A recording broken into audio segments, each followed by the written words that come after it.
नमस्कार, मैं हूं दिबांजलि मोइत्रा। भारत सरकार ने पाम ऑयल को लेकर एक बड़ा फैसला लिया। अपने इस फैसले में भारत सरकार ने 3 लाख टन से ज्यादा रिफाइंड पाम ऑयल की आयात की मंजूरी रद्द कर दी।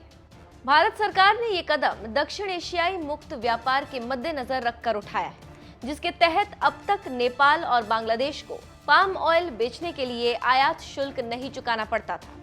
हालांकि अपने इस कदम से भारत दक्षिण एशियाई मुक्त व्यापार के समझौते के किसी नियम का उल्लंघन नहीं करता, क्योंकि दक्षिण एशिया मुक्त व्यापार की जरूरी शर्त के मुताबिक देश खुद ही पाम ऑयल का उत्पादन नहीं करते, जिसकी वजह से भारत आयात को रद्द करने जैसा सख्त कदम उठाया।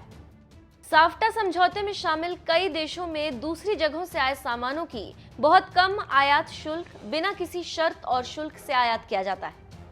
इन देशों से अब तक आयात किए जा रहे वस्तुओं पर गौर करें तो पाम ऑयल, मसाले और टायर समेत कई वस्तुओं पर आयात शुल्क नहीं लगता, लेकिन इसमें साफ्टा के कई प्रावधान दुरुपयोग किए जाते हैं। इन देशों से आयात की जा रही वस्तुओं में गड़बड़ी की जा रही थी, क्योंकि ये देश खुद इन चीजों का उत्पादन नहीं करते थे, बल्कि कुछ लालची आयातक और व्यापारी अपने सामान को इन देशों के जरिए भारत को बेचने की कोशिश करते थे, ताकि मुक्त व्यापार से मिली छूट का लाभ मिल सके।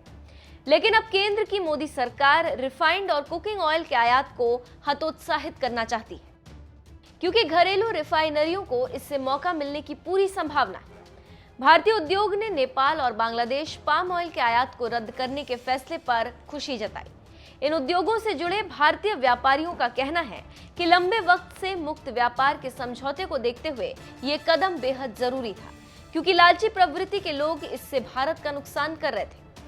हाल ही में प्रधानमंत्री मोदी ने भी राष्ट्र के नाम संबोधन में अपने प्रोडक्ट के लिए वोकल होने की अपील की थी। उम्मीद जताई जा रही है कि कोरोना काल में भारत अपने आत्मनिर्भरता का लोहा मनवाकर दम लेगा।